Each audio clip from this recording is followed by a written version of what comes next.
Assalamualaikum warahmatullahi wabarakatuh. Ketemu lagi dengan saya, Denny Handayani di channel MathLab. Bagi teman-teman yang sudah mengikuti channel ini sejak lama, pastinya udah tahu bahwa channel ini setiap tahun rutin membahas persiapan tes UTBK atau ujian tulis berbasis komputer. Nah, bagi yang belum tahu, tes UTBK itu adalah seleksi untuk masuk ke perguruan tinggi negeri yang biasa dilaksanakan di pertengahan tahun, antara bulan April dan Mei, dan biasanya pengumumannya itu di bulan Juni. Jadi bagi teman-teman yang sekarang udah kelas 12, teman-teman punya waktu sekitar 7 bulan lagi untuk mengikuti tes UTBK. Percaya atau enggak, 7 bulan itu bukan waktu yang lama, teman-teman. Jadi sebaiknya teman-teman gunakan waktu 7 bulan ini sebaik mungkin, semaksimal mungkin. Insya Allah channel ini akan membantu teman-teman untuk mempersiapkan diri mengikuti tes UTBK tahun 2022. Oh ya, kami juga mengucapkan selamat bagi teman-teman yang sudah berhasil lolos masuk ke PTN yang diidamkan. Terima kasih juga sudah konfirmasi ke kami melalui DM Instagram dan melalui komentar di beberapa video di channel ini. Hanya untuk memberitahukan bahwa teman-teman sudah berhasil masuk ke PTN yang diidamkan. Jujur itu menjadi motivasi tersendiri bagi kami untuk terus membahas persiapan seleksi masuk perguruan tinggi, baik ujian mandiri dan UTBK. Nah, bagi teman-teman yang mau mempelajari beberapa video yang sudah kami buat di tahun-tahun sebelumnya, teman-teman bisa cek di tab playlist di channel ini. Ada playlist yang sudah kami buat, playlist UTBK dan seleksi masuk perguruan tinggi negeri. Meskipun itu video yang udah lama, tapi insya Allah masih relevan, masih layak untuk teman-teman pelajari untuk mengikuti tes UTBK tahun 2022 nanti. Dan ini adalah video bagian pertama yang khusus saya buat untuk persiapan UTBK tahun 2022. Pada video bagian pertama ini, saya akan membagikan trik bagaimana cara mengerjakan soal tes potensi skolastik, khususnya materi operasi hitung bilangan bulat yang hampir setiap tahun muncul, teman-teman. Dan berikut ini adalah soal yang akan saya bahas, silahkan teman-teman coba dulu.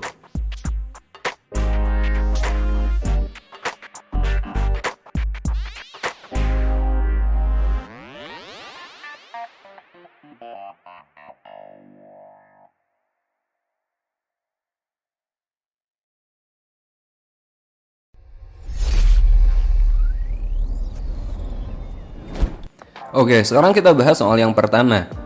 Operasi berikut ini pada himpunan bilangan bulat didefinisikan dengan aturan A operasi B sama dengan A tambah B kali B ditambah 2. Nah, pertanyaannya, berapakah nilai dari negatif 2 operasi dalam kurung negatif 1 operasi 2? Nah, kalau ada tanda kurung seperti ini, pastikan teman-teman mengerjakan yang ada di dalam kurung dulu ya. Jadi kita cari dulu nilai ini, teman-teman. Negatif 1 operasi 2. Caranya kita ganti A-nya dengan negatif 1 dan B-nya kita ganti dengan 2. Oke? Jadi negatif 1 operasi positif 2 sama dengan, nah pada ruas kanan ini sama, setiap A-nya teman-teman ganti dengan negatif 1 dan setiap B teman-teman ganti dengan 2. Jadi negatif 1 tambah 2 kali B. B-nya kita ganti dengan 2, kemudian ditambah 2. Jelas ya? Nah, sekarang kita kerjakan yang ada di dalam kurung dulu ya. Negatif 1 tambah 2 berapa? Positif 1 kan? Kemudian kita kali dengan 2, lalu ditambah 2. Ada kali ada tambah, pastikan kerjakan kali dulu teman-teman. 1 kali 2 itu 2, kemudian ditambah 2 dan nilainya adalah 4. Nah, sekarang kita udah dapat yang ada di dalam kurung ini, ternyata nilainya adalah 4. Maka kita tinggal mencari negatif 2 operasi 4. Negatif 2 operasi 4. Nah, kita gunakan pola ini lagi, teman-teman. Sekarang kita ganti A-nya dengan negatif 2 dan B-nya kita ganti dengan 4. Jadi A tambah B berarti negatif 2 tambah 4. Kemudian dikali B, jadi kali 4, lalu ditambah 2. Kita kerjakan yang ada di dalam kurung dulu ya. Negatif 2 tambah 4 itu positif 2. Kemudian kita kali dengan 4, lalu kita tambah 2. 2 kali 4, 8, ditambah 2, 10 kan? Oke, jadi jawabannya adalah C. Oke, sekarang kita bahas soal kedua. Harga 2 pensil adalah Rp5.000. Oke, ini harga 2 pensil Rp5.000 dan harga 1 buku adalah Rp. Amir membeli 5 buku dan 10 pensil. Jika ia membayar Rp100.000, maka jumlah uang kembalian yang diterimanya adalah. Nah, kita harus menghitung dulu berapa biaya yang harus dibayar oleh Amir untuk membeli 5 buku dan 10 pensil. 5 buku dan 10 pensil tambah 10 pensil. Nah, harga satu buku kan B rupiah. Berarti kalau 5 buku berapa? Ya jelas 5 kali B, teman-teman. Nah, 10 pensil, harga 2 pensil kan 5.000. 10 pensil ini berarti 5 kali 2 kan? 10 itu 5 kali 2 pensil. Berarti ini sama aja dengan 5 kali 2 pensil itu 5.000. 5 kali 5.000. Berapa? Jadi 5B ditambah 5 kali 5.000 itu 25.000. Nah, ini total yang harus dibayar oleh Amir. Sementara Amir kan memberikan uang 100.000 rupiah kan. Nah, jadi kembaliannya jelas 100.000 kita kurangi dengan ini. Jadi kembalian sama dengan 100.000 kita kurangi dengan total yang harus dibayar oleh Amir, yaitu 5B ditambah 25.000. Nah, hati-hati teman-teman pakai tanda kurung ya. Jadi 100.000 negatif kali positif kan negatif, min 5B. Negatif kali positif ini min 25.000. Jadi kita kurangi dulu, 100.000 dikurangi 25.000 itu 75.000. Kemudian kita kurangi dengan 5B. Ada nggak? Jawabannya 75.000 dikurangi 5B. Jawabannya adalah C. Oke, sekarang saya bahas soal ketiga. Bilangan prima P dan Q berbeda dan lebih kecil dari 12. Jika selisih antara P dan Q tidak habis dibagi oleh 4, maka nilai P tambah Q yang mungkin adalah... Oke, teman-teman perhatikan bahwa P dan Q adalah bilangan prima yang lebih kecil dari 12. Jadi P dan Q yang mungkin itu berapa aja?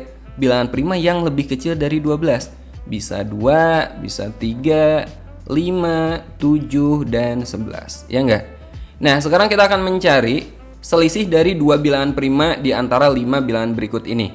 Jika selisihnya tidak habis dibagi 4, maka itu memenuhi sebagai P dan Q. Jika ternyata habis dibagi 4, maka tidak memenuhi. Gitu ya. Nah, sekarang saya coba 2 dan 3 dulu. 2,3. Jadi P-nya bisa 2 atau Q-nya 3 atau sebaliknya. Bisa aja P-nya 3, Q-nya 2. Nah, kita akan mencari selisih dan jumlah. Selisih jumlah. Selisih dari 2 dan 3 berapa? 1 kan? Nah, kita lihat 1 ini habis dibagi 4 enggak? Jika tidak habis dibagi 4 berarti memenuhi. Ternyata 1 tidak habis dibagi 4, maka ini memenuhi sebagai P dan Q. Jadi kita cari jumlahnya. 2 tambah 3 itu 5. Oke? Tapi di sini di opsi jawaban tidak ada pilihannya 5. Kita cari bilangan lain yang mungkin 2 dan 3 udah ya. Sekarang 2 dan 5. 2 dan 5, selisihnya berapa? 5 dikurangi 2, 3. Habis dibagi 4 enggak? Enggak kan? Karena enggak habis dibagi 4, maka ini memenuhi. Bisa kita cari jumlahnya. 2 tambah 5, 7. Oke, jadi 7 ini memungkinkan sebagai jumlah antara P dan Q. Sekarang kita cari 2 dan 7 ya. 2,7 ini selisihnya berapa? 5. 5 tidak habis dibagi 4. Jadi 2 dan 7 ini memenuhi sebagai P dan Q. Sekarang kita jumlahkan 2 tambah 7 9 ya. 9 ada di opsi jawaban nggak? Ada. Pernyataan ketiga kan?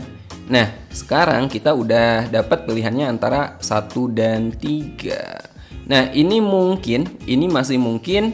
Yang C ini tidak mungkin teman-teman. Yang D ini tidak mungkin. Yang ini masih mungkin. Jadi opsi jawaban yang mungkin antara A, B, atau E. Nah, sekarang kita cari pasangan yang lain 2 dan 11 misalnya. 2 dan 11 ini selisihnya berapa? 9 kan? 9 tidak habis dibagi 4, jadi ini memenuhi. Sekarang kita jumlahkan 2 tambah 11 itu 13. 13 tidak ada di opsi jawaban. Kita cari pasangan lain 3 dan 5. 3,5 ini selisihnya 2. 2 tidak habis dibagi 4. Karena tidak habis dibagi 4, jadi 3 dan 5 ini memungkinkan sebagai P tambah Q. Sekarang kita jumlahkan 3 tambah 5 berapa? 8. Ternyata 8 ada di opsi jawaban ya sebagai pernyataan kedua. Jadi sekarang jawaban yang mungkin antara A dan E teman-teman. 1 dan 3 saja ini salah ya. Nah, untuk menentukan jawaban yang benar apakah A atau E, kita tinggal menguji pernyataan keempat. Caranya simpel. Teman-teman tidak usah menguji satu-satu lagi. Kita lihat 10 ini kita jadikan sebagai penjumlahan dua bilangan prima yang mungkin. Berapa coba? Ya pasti 3 tambah 7, ya enggak? Nah sekarang kita cari selisih antara 3 dan 7. Selisihnya 7 dikurangi 3 sama dengan 4. Ingat P dan Q itu tidak habis dibagi 4, sementara ini kan hasilnya 4. Jadi ini tidak mungkin sebagai P dan Q. Jadi pernyataan keempat ini salah teman-teman. Jadi jawaban yang benar adalah pernyataan ke-1, 2, dan 3 saja. Oke, jadi jawabannya adalah A. Oke, sekarang kita bahas soal keempat. Ini merupakan soal asli TPS UTBK tahun 2021. Untuk semua bilangan real positif X dan Y didefinisikan sebagai X delta Y sama dengan X kuadrat min Y per X tambah Y. Jika X delta 5 sama dengan 2, maka nilai X adalah... Nah, X delta 5 ini tinggal kita substitusi aja ke definisi operasi deltanya, ya. Jadi X delta 5 di sini kan ada X delta Y. Jadi teman-teman tinggal ganti aja Y-nya dengan 5. X delta 5 berarti X kuadrat min 5 per X tambah 5. Jelas ya? Y-nya ganti aja dengan 5. Nah, X delta 5 kan nilainya 2. X delta 5 sama dengan 2. X delta 5-nya teman-teman ganti dengan ini. Ya. X kuadrat min 5 per X tambah 5 sama dengan 2. Nah, X tambah 5 di ruas kiri ini kan sebagai pembagi. Jadi kalau ke ruas kanan dia jadi kali. X kuadrat min 5 sama dengan 2 kali X tambah 5. Jadi X kuadrat min 5 sama dengan 2 kali X. 2X, 2 kali 5, 10. Oke, kita peroleh X kuadrat, 2X ke kiri min 2X. Min 5, positif 10 ke kiri, min 10 sama dengan 0. Jadi kita peroleh X kuadrat min 2X.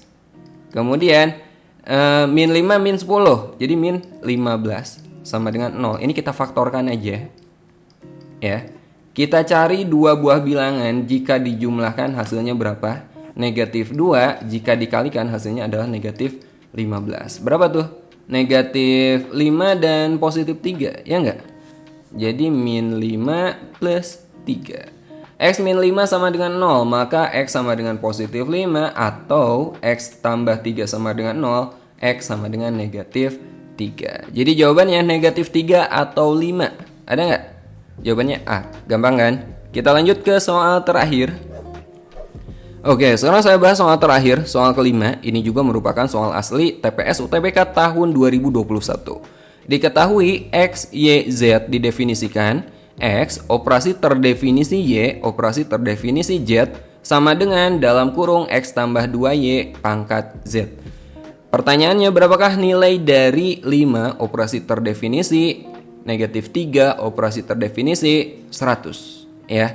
Nah, kita tinggal substitusi aja nilai ini, 5 negatif 3 100 ke sini, teman-teman. Jadi kita ganti X-nya dengan 5, Y-nya kita ganti dengan negatif 3, dan Z-nya kita ganti dengan 100. Ya. Jadi X tambah 2Y, X-nya kan 5. 5 tambah 2 kali Y-nya negatif 3. Kemudian dipangkatkan Z, Z-nya itu 100. Ya. 2 kali negatif 3 kan negatif 6. Jadi 5 tambah negatif 6, kemudian dipangkatkan 100. 5 tambah negatif 6 itu negatif 1, dipangkatkan 100. Berapa?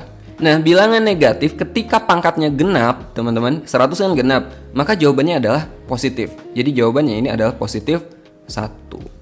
Nah, lalu gimana kalau pangkatnya ganjil? Kalau pangkatnya ganjil, maka jawabannya adalah negatif. Oke, karena ini pangkatnya 100, maka jawabannya jelas positif 1. Jawabannya adalah D. Nah, beberapa soal yang barusan saya bahas itu saya ambil dari FR yang terdapat pada buku Grandmaster UTBK Saintek dan Soshum. Insya Allah buku ini juga akan menjadi buku pegangan utama bagi kami untuk membuat video pembahasan UTBK berikutnya. Yang rencananya kami akan membuat pembahasan UTBK ini secara rutin seminggu sekali. Jadi pastikan teman-teman yang belum subscribe, silahkan subscribe channel ini. Oh ya, bicara tentang buku Grandmaster ini, ada 2 buku. Ada Saintek dan ada Soshum. Dan masing-masing buku ini dilengkapi dengan TPS dan TKA.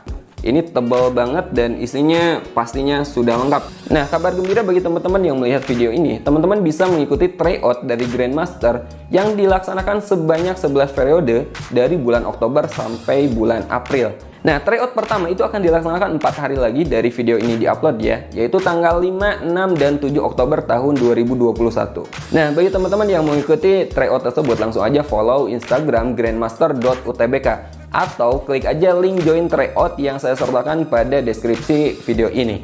Atau bagi teman-teman yang berminat dengan buku Grandmaster ini, teman-teman bisa beli secara online. Link pembeliannya akan saya sertakan juga di kolom deskripsi di video ini. Oke, mungkin itu saja yang dapat saya sampaikan pada video kali ini. Semoga bermanfaat dan tetap semangat mengikuti tes UTBK tahun 2022. Saya Denny Handayani undur diri. Assalamualaikum warahmatullahi wabarakatuh.